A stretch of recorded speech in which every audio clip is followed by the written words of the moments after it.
I never dreamt of something like this ever. I wanted to play for India. I wanted to play for a long time, but whatever's unfolded, whatever's happened, there is no chance. Like, I'm in disbelief always. Whenever I look back, I look at myself with my kit bag on my bicycle, like going to practice in the afternoon at 10 years old. From that kid to now, when you enter ground, is there one thing that has always remained the same? You step onto the field? Yeah, I never get late for practice.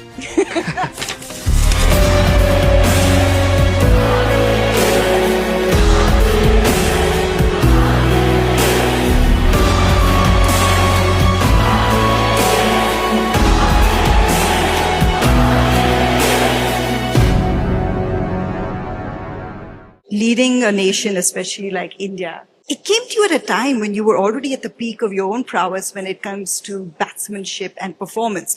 So kind of finding the balance between these two, whether they fed off into each other, help me understand mentally, what did it take? What did it take out of you? What did it do to you? What did it change? Were there times where you felt like these are the signs of burnout? And if so, how did you bring yourself back from it? Actually, no one's really asked me this question ever.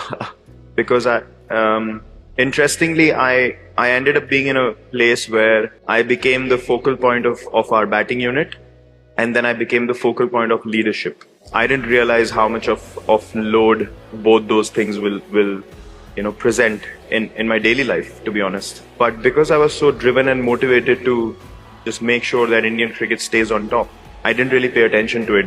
And that's precisely why by the time I left captaincy, I was completely spent. Like, there was nothing left in the tank to give. And I was completely consumed by it. So yes, it was gruesome. It was difficult to manage expectations of, okay, if you win, you don't score runs, then you're asked about your performances. And if you perform and you don't win, you ask about the results. So I was always like juggling between the two and try to manage as best as I could. My prime focus was to make sure the team is secure, that insecurity doesn't enter the change room. And for that, I have to, of course, give massive credit to the management, Ravi Shastri and the team, and, all the coaches that I've worked with, to be able to take responsibility and maintain a culture or create that environment where nothing could filter into the change room.